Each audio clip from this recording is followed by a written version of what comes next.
to the favorites presented by DraftKings. The crown is yours. We are an Action Network podcast. I'm Brandon Kravitz, your host, back at it with the Prime Minister of DGen Nation, Stuckey, our stats hound, Evan Abrams. We're talking World Cup today. I will give you my top 25, Stuckey, the best World Cup players that you need to pay attention to. We're talking Golden Boot nominees, but I'm going to keep you on the edge of your seat for that. Get-in price for the NBA Finals in San Antonio. The average price is over $2,500 per game. In New York at MSG, over $4,000 per game. Gentlemen, I don't think I could ever stomach, even if I was absolutely loaded, which after this NFL season, hopefully I am. I don't think I could stomach spending that much going to any sporting event. What would be the max price for you for the thing that you want to go to the most? What would be the max price you would be willing to spend for a decent seat? We're not talking courtside. I'm not putting you in the nosebleeds, middle of the road, center court, midfield, whatever. Stuckey, what's that number for you? Drop dead price. Something I really want to go to, I don't know, $1,000. I'd rather go to a bar and spend $1,000 buying everyone drinks and enjoying a game at a bar. But I don't know. I'll say $1,000 for the NBA Finals at MSG. Maybe because I don't really care about the NBA or either of these teams, but it'd be a cool experience. Maybe I'd drop like 500 to go. But I'd much rather just go spend $1,000 at the bar. Premium seats for the World Cup also, since we're talking World Cup today, going for around 10 grand and probably north of that, depending on who you're sitting next to. But Evan, what about you? What's the number? Are you willing to go exorbitant here, more so than Stuckey, who's just sitting at the bar? No, but my issue is I just don't have the fandom. Like, I just don't know if I care. Like, I'm a Knicks fan, born and raised in New York. Like, it'd be great, but I just don't have like the care and the want. Like $500 or so, but that's just not getting me into the game, so I don't really care. I mean, IU was probably my biggest like expense, like going to the college football stuff. Like, I went to the semifinal, like all sorts of different expenses around that, and that was even the final was ridiculous. But this for the Knicks is patently insane, so it is what it is. I think it's tough for us in the sports betting world to think about spending that much on a ticket when you could just place that on a bet. You know, it's like, well, I don't think of it like that. Money. I mean, it is an experience. Like, it is fun going to see these things. It's just, I would say putting putting $4,000 on the Knicks would be an experience as well. But that's fair. Well, you buy a ticket for 10 grand and then you put 10 grand on the Knicks and hope it covers it, or after you go to the bar and drink your sorrows away. Yeah, you might want to bet responsibly. Right, exactly, but definitely save a couple bucks. Just by the way, we are recording. We're recording an NBA NA World Cup episode today, Wednesday. I just wanted to get that out there, so we're like, we changed. We didn't. Happy June, Stuckey. No, I wear this every day. I don't know what you're talking about. Yeah, and this is what I spend my entire year waiting for, a day where I can talk about the World Cup and the NBA. This is what I live for. Bowling Green previews coming your way later on in the summer. More of the favorites coming up. World Cup bets galore, betting the beautiful game on the beautiful DraftKings app. Let's dive into a quick chat about DK. The NBA Finals are heating up right now. We've teamed up with DraftKings to bring you an incredible brand new offer. DraftKings is now available in all 50 states from New York to California. So no matter where you are always connected to the fun. New DraftKings customers sign up with the code FAVORITE, spend $5 and get $200 in total in rewards. That's favorites for the new customers. Sign up, stay in the game. The crown is yours. The world's biggest sporting event is on the horizon, World Cup 2026, and here to preview the action and our action, Daniele Fisichella, football journalist in the UK. We brought in the big guns. Daniele, thanks for joining us. Really looking forward to the chat. Hi, Brandon. Thanks for having me. It's a pleasure. Thank you. So not only is this year's event held in North America, but it's the first time that we've had 48 countries involved. How does that change the dynamic of the bracket? Well, it changes massively because obviously a tournament of such a magnitude lends itself to surprises. More teams than ever before, more games under them four than ever before. And hey, to win the World Cup this time, you need 8 games rather than 7. So, of course, it changes everything that we were used to, also because not only the top 2 teams of each group will progress, but then there are 8 third best placed teams that will progress, which means the bracket is extremely unpredictable. You do need a certain degree in maybe mathematics or physics. You need to make some calculations on match day 2 and match day 3 to understand who you're going to play who. And especially, I think, when it comes to this tournament, because the third place teams will qualify, it will make the draws in the group stages much more valuable. Teams can qualify with 3 points and a good goal difference. With three draws and that 0 goal difference, teams might qualify. The last time the third best placed teams qualified, that was in 1994, US 1994, because back then the tournament had only 24 teams. And you know who were the third best teams that qualify? Argentina, Belgium, United States, and Italy, the finalists in that year, which tells you that is absolutely unpredictable. But I think because of that format, maybe if people are looking for a betting angle, first of all, the goals market. Could that extra cautious, could the draws being more valuable bring the goals total down? And think about also there's so many nations that are debutants in this World Cup. How much a draw would mean to them to bring back home, even if they don't qualify? It's fascinating. There's a lot of angles there that I want to dig into. Being in North America, Canada, United States, Mexico, is there any sort of home field, home pitch advantages that exist in the World Cup?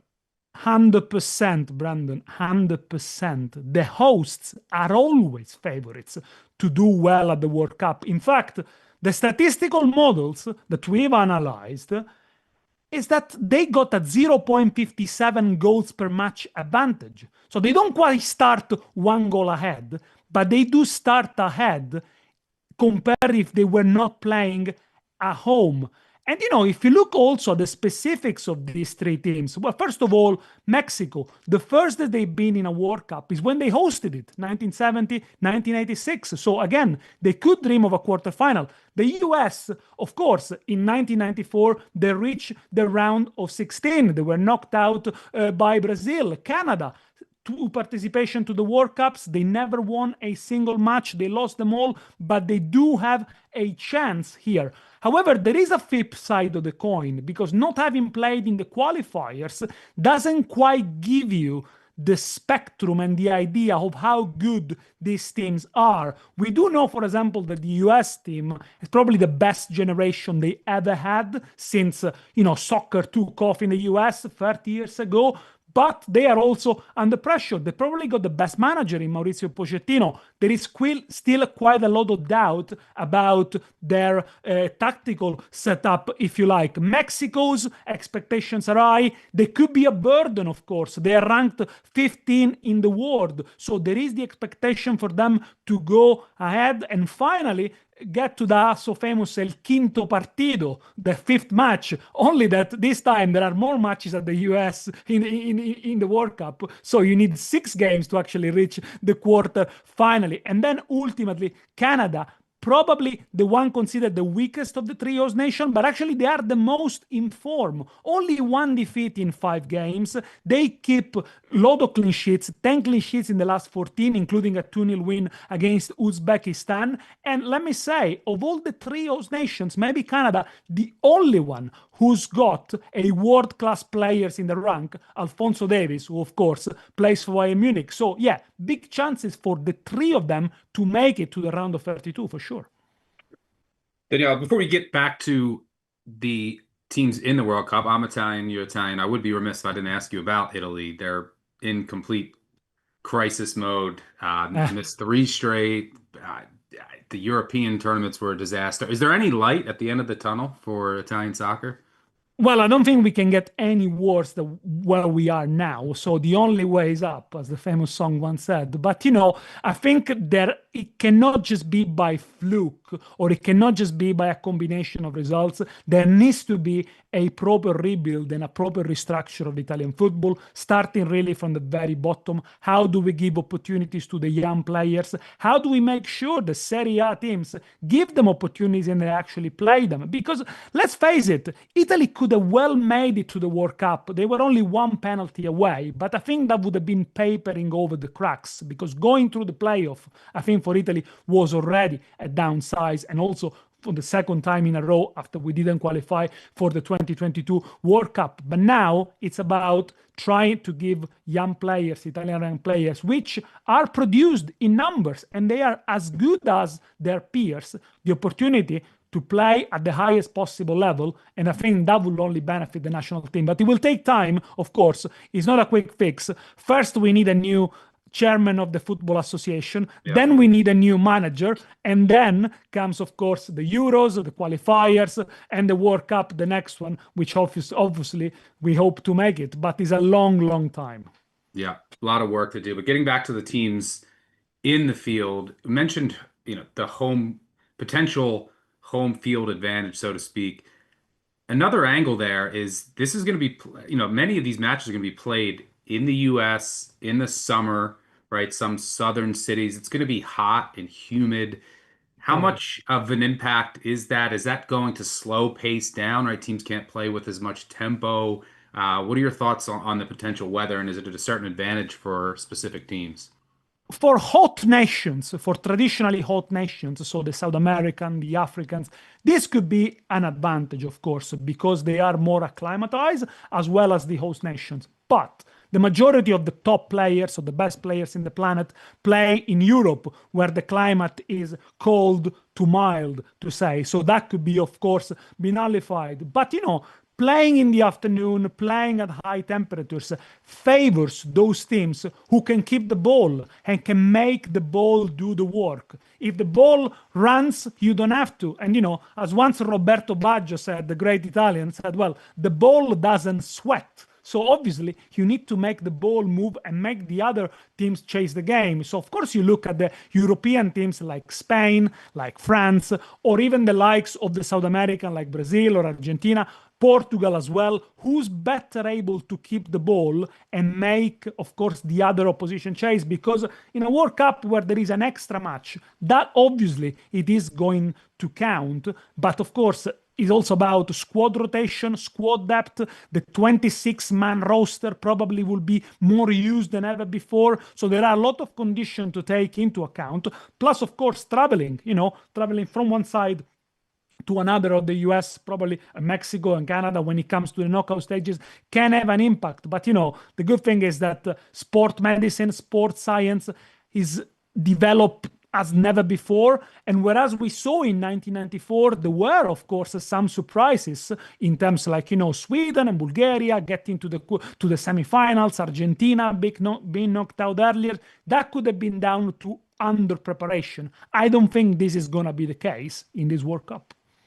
What's interesting about that is that you have in this side of the globe, we've got so many different climates. I mean, is Canada comfortable playing in Mexico? Those are two different worlds. So that's definitely something that could not only impact countries in Europe and in Asia, but it could impact countries on this side of the globe as well. Absolutely. Yeah. Absolutely. I was just going to follow up something along, because I was thinking maybe in some of these very hot, humid games, it could slow down the tempo of the game, maybe suppress scoring a bit. But I was reading this morning that there's a couple rule changes, maybe potentially more red cards. They want to also speed up the pace of play. When I think back to sports that I cover and bet, there's every year, like in the NFL, you'll see, hey, we're going to emphasize this, or we're going to, we have this rule change. And then early on, right, there's a big emphasis on this. And then after a while, it kind of goes back to normal. Is that kind of how World Cup rule changes work? Like there might be an emphasis early on in some matches on some of these things, and it's really just not you're not really taking much from these potential rule changes, or is there something there?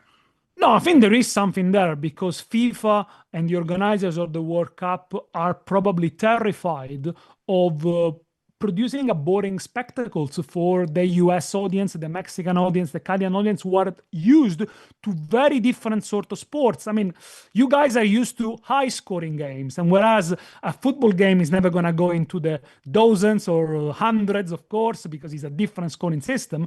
The 0-0, the 1-0, that is somehow for football purists, probably scares the organizer. So all these interventions are made to tackle the obstructive tactics and the time wasting, which I think is also for the good of the game. But, cooling breaks will be introduced as well. So if in a way we try to speed up the game and make sure teams don't just have their players rolling onto the pitch or the goalkeeper asking for medical attentions every 5 minutes, on the other hand, they will try also to slow down the game to give players the opportunity to breathe. So it will be a very interesting acting balance. But if you remember in Qatar 2022, we saw the massive added time at the end. There were like 14-50 minutes of added time to tackle time wasting. This has been almost reduced. We don't see that anymore, and I think it's been rationalized. So whereas I expect probably in the first few games to be extremely strict with those rules, with the substitutions, with the yellow card,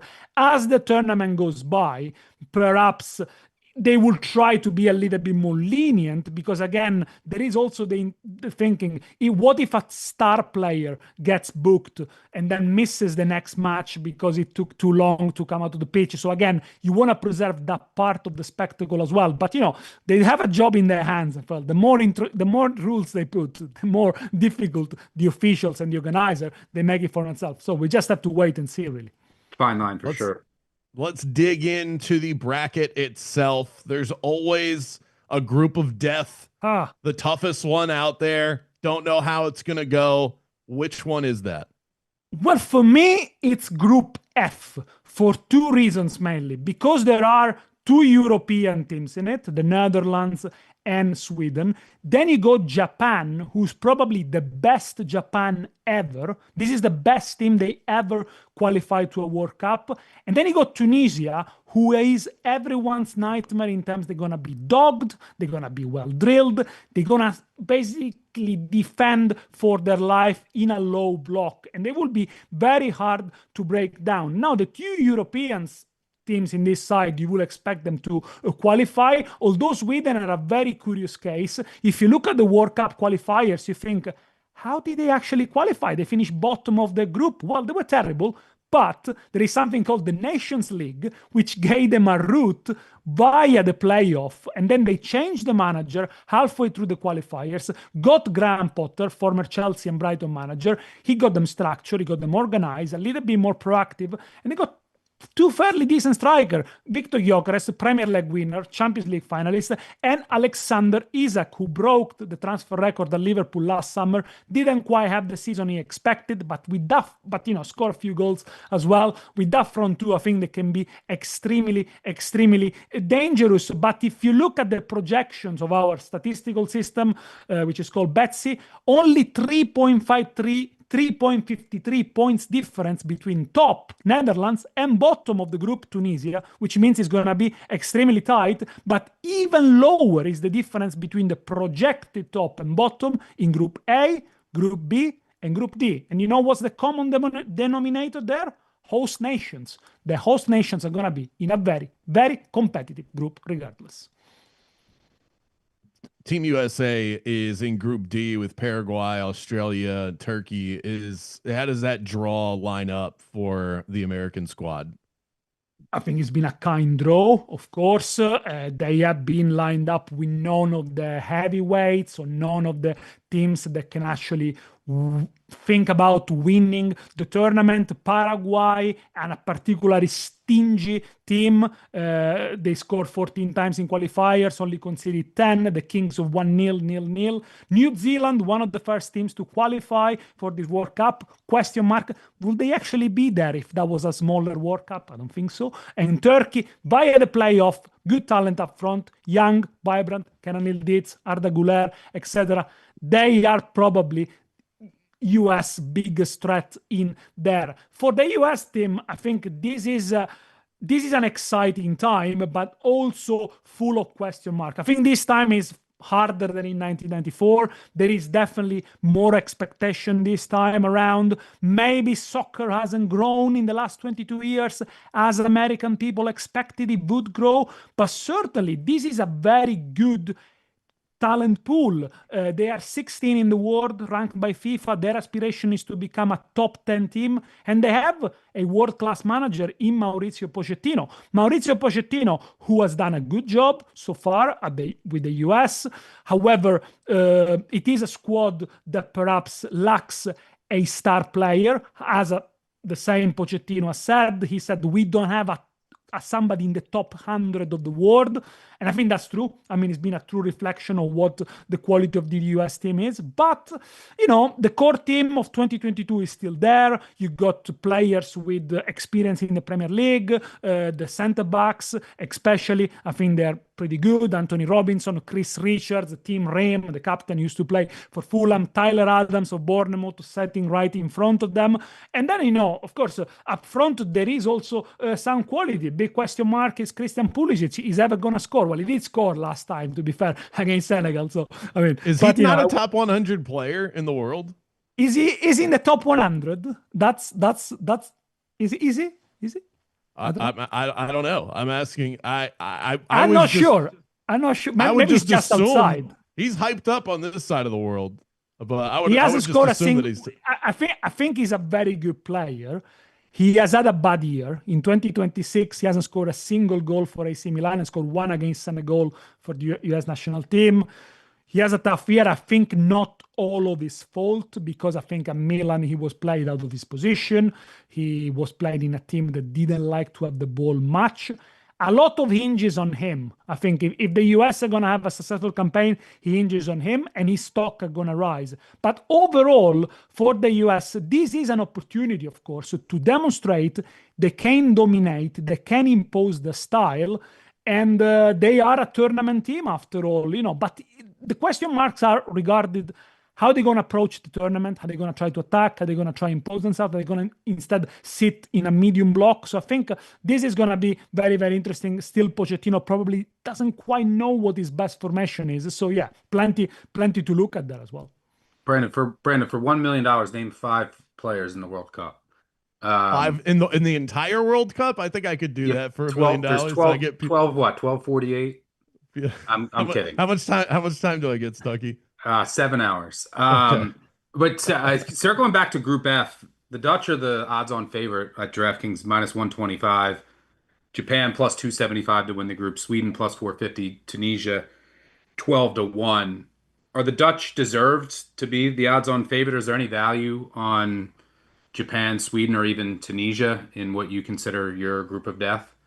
No, I think the Dutch deserve to be the favorites, because this is a team that has got strengths in every single department, from the forwards, the likes of Cody Gakpo, Daniel Malen. These are all seasoned professionals that have played plenty of seasons in the top leagues in Europe. Then you go through the midfields, the likes of Frankie de Jong, for example, as well as others that are players that used to play really at the very top of their own domestic league. And then the defense, there is plenty of experience. One above all, Virgil van Dijk. Maybe he didn't have the greatest season of all at Liverpool, but still a leader and still somebody with a lot of experience. It is a team that can be pragmatic. The Dutch, they can be flamboyant. I think we'll get a little bit of both with them. It's quite matured. I don't think you will see probably the flair of the past years, but also I think you will probably not see the craziness that sometimes defined some of their very famous failures. So I think, yeah, there is a lot of value in that. And the other very interesting will be Japan, as I said. Is a team that was with the same manager for the last 8 years, Moriyasu. They have players who play, all of them play in Europe, which hasn't happened before. They are a team that have got a precise style of play. They can control possession. Of course, they will be quick on the counter. Recently, they beat England at Wembley, which was the first time ever that they happened. They beat Scotland away as well. Last year, they beat Brazil. But these are all friendlies, after all. We need to see, of course, when it matters. The only problem with Japan is that the best player, Kaoru Kaoru Mitoma is injured, so he's not going to come to the World Cup. And they don't have an out-and-out striker, a 20 goals per season striker, which could be a problem against the likes of Tunisia, who like to sit deep and defend. But, yes, I think all three of them, at least Netherlands, Japan, Sweden, should be able to qualify. And Tunisia, I don't think they got enough firepower. Well, they probably starve oppositions from scoring chances, but I don't think they got enough firepower to hurt them. Got it. Now, if someone's looking for a potential long shot, maybe not to necessarily win the World Cup, but maybe to get to the quarterfinals or get to the final 16, is there a team, under the radar team that might be a little underrated that could make a surprise run in the field? If you look at the odds, the two African teams that competed in the AFCON this year, Senegal and Morocco, they are priced extremely high by the bookmakers. I think this is biased after all, and I think this is an anomaly because probably African teams are not regarded of the same quality, although in the last World Cup, Morocco made it to the semifinals and deservedly so. The quality of African football has increased massively. The players who play for these two teams, Senegal and Morocco, also play, most of them in Europe. And then, just to mention a few names, Morocco have got the best right back in the world, Achraf Hakimi, twice winner of the Champions League. Senegal can still count on the likes of Sadio Mane, Ismail Assar, who plays for Crystal Palace, won the Conference League, Kalidou Koulibaly, used to be one of the best centre-backs in the world as well. And they are very, very well organized. Sometimes with African teams, we associate the image with chaos, with on and off the pitch issues, with with teams sacking the managers midway through the tournament. Yes, it has happened before, but at this stage, Morocco and Senegal could be really in with a good chance to make it to the quarterfinal once again. The only caveat is that Morocco are in the group with Brazil, therefore are projected to finish second, and Senegal are in a tough group with Norway, France, and Iraq, hence they are projected to finish third. That's why it's so hard perhaps to predict a clear pathway. But if that was a more traditional World Cup with a more clear bracket, I would have said, yeah, Morocco and Senegal, probably a shoo-in for the quarterfinals. No love for Cape Verde. That has to be the first time they've qualified, right? Yes, they are debutants. So it's Curacao, and these are great stories, of course. Cape Verde is an interesting one because they got one of the most experienced managers in the world, Dick Advocaat, 78 years old, Dutch, and the vast majority of their players play in the Dutch league. They simply don't play for top sides, but these are no amateurs, of course, and they have qualified deservedly. With Curacao, smallest nation ever to qualify for the World Cup, I think this is more of a fairy tale. And the debut is quite tough for them because they play Germany, and we do know the Germans don't quite stop after they score 5 or 6, so that could be a route. But yeah, we just wait and see because Curacao recently played against Scotland in a friendly. They only lost 4-1, and yeah, they received lots of praises for the way they were set up. I think the 4-1 in the end flattened the Scottish a little bit. So again, they are not there by chance. But yeah, I'm totally intrigued to see how they do in the first match. Do you tend to favor teams that have been together for years, the experience in a World Cup setting, the unity of playing together over several iterations of this, and then the chemistry that goes along with it? Is there something to that, or should we just be looking at talent on top of talent, like the France squad, Spain, Argentina, these teams that are just loaded, or is there more value in the teams that have been together longer? Well, funnily enough, those two teams that you mentioned, Spain, Argentina, have been together for quite a while. So I think in that case, both scenarios apply. Spain have been with the same manager, Luis de la Fuente, since 2022, and he's been extremely successful. He took them to a Euro final, which they won. Scaloni, the manager of Argentina, has been there for the last 7 years, if I'm not wrong, and he took them, of course, to a World Cup final, which they won, to a Copa America final, which which they won, and establishing an extremely long winning streak there. I think they are 31 games unbeaten at some point. So again, those two elements are absolutely there. Having a core group of players that know each other with a manager and with the precise style of play can only help. You cannot improvise in a month of World Cup, although there's been, of course, the qualifiers. But when it comes to Spain and Argentina, they are not my favorites. Simple as that. They're not my favorites. They're not my pick for the World Cup for two reasons mostly. First of all, because favorites hardly win the World Cup. They only done it in 3 occasions: 74, 1994, 2014, when the bookies' favorites have won the World Cup. And in this case, the bookies' favorites are Spain. And also, back-to-back winners are almost impossible. Only Italy did it once, 34, 38, and then Brazil, 58 and 62. But again, the back-to-back favorites argument, I think, is stronger, because I don't think this Argentina side is as good as it was 4 years ago. They lack a little bit of pace, a little bit of speed up front. Are they hungry enough? Are they eager enough? There is the big question mark looming over Lionel Messi. He's going to be 39 during the World Cup. How much can he play?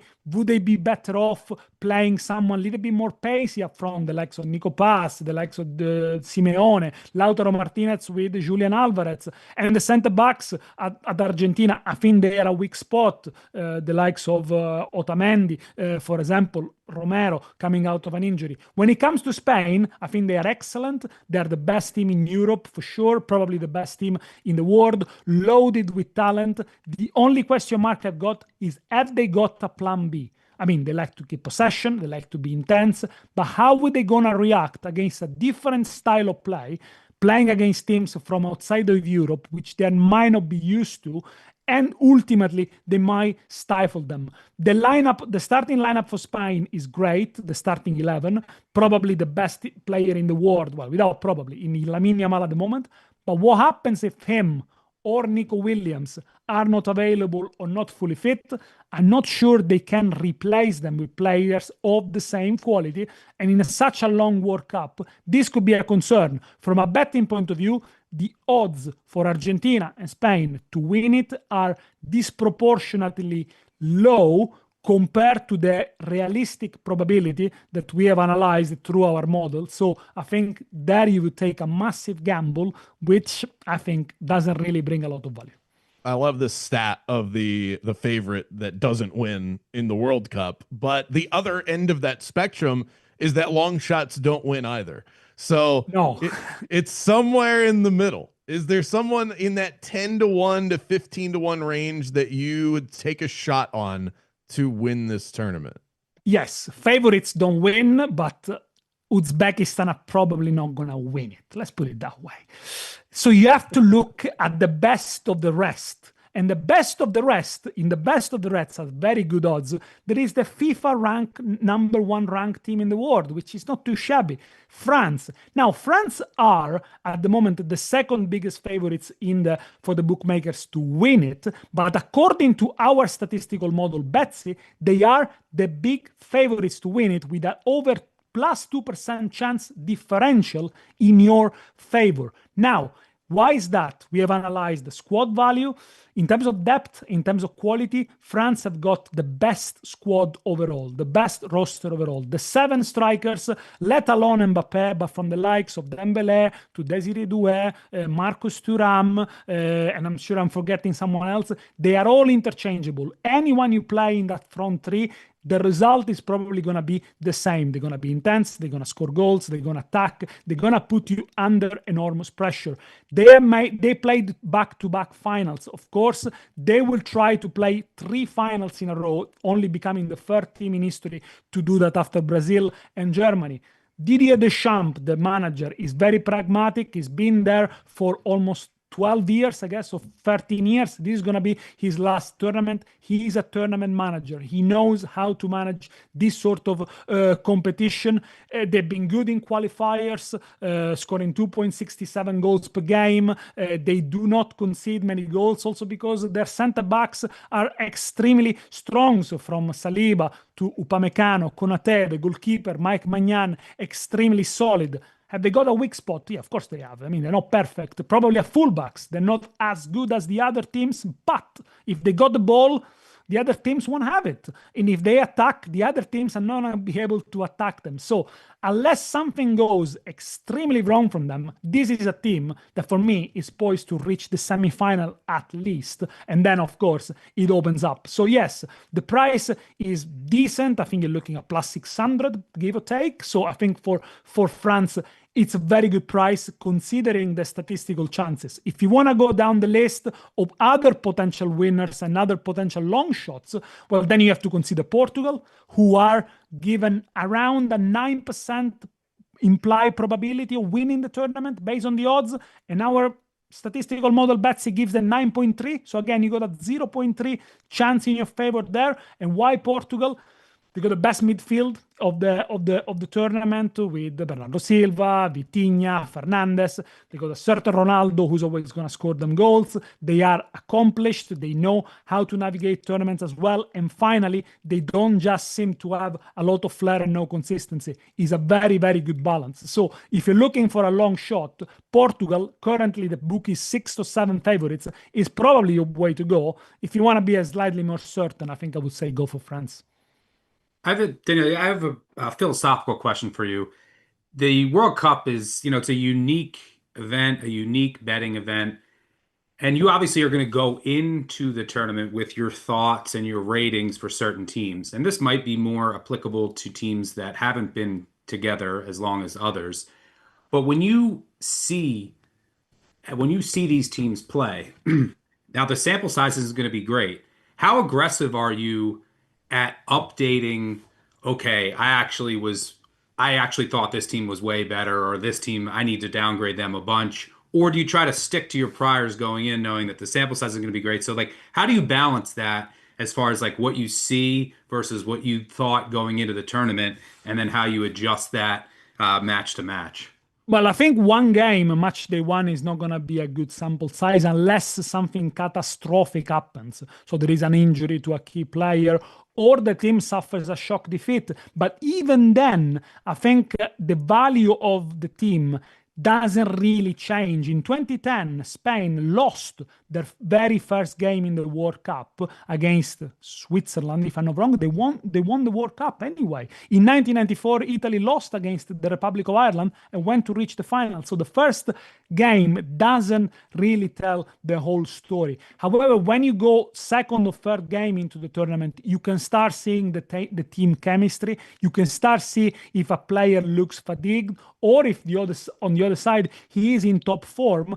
And obviously then it's down to the manager to make the shrewd decision. So yes, adjustment during the tournaments are needed, because as we said at the top of the show, this is a tournament where there are going to be surprises. There are more teams than ever, and it is more complicated, the brackets, than ever. So you need to adjust your calculations there, because then the bracket can open up or close down for certain teams depending on where do they fall. But overall, the squad quality is not going to change too much. Remember, World Cup knockout games are usually cagey.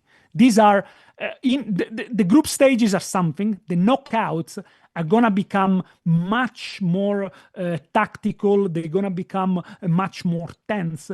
And that's where you will look at who's got the best managers, who's got the players who are going to score in situation when others will not normally score. I mean, XG, expected goals, are an inexact science. They are fascinating, but the XG tell only part of the story. The great players scores where others couldn't score, and that's why they convert the 0.2 XG into a fantastic goal. So sometimes you need to also to stick with your gut feeling as well, and think that team has got the players to see them through and to progress. But again, monitor it, watch it, and if you are a bettor, if you're somebody who doesn't bet, I would say don't bet too much with your heart as well. Try to use the logic and try to bet into the tournament, to go in with without bias as well, and maybe don't just pick a winner after match day one, match day two. Just wait a little bit, and you'll have much better chances, maybe.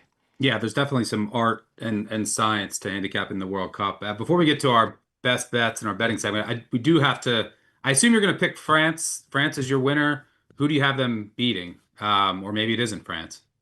Well, my winner would be France based on the odds. I think the odds are fairly good, and they do represent still a good value. As I said, potentially a final with Portugal. Of course, depends how the bracket open up.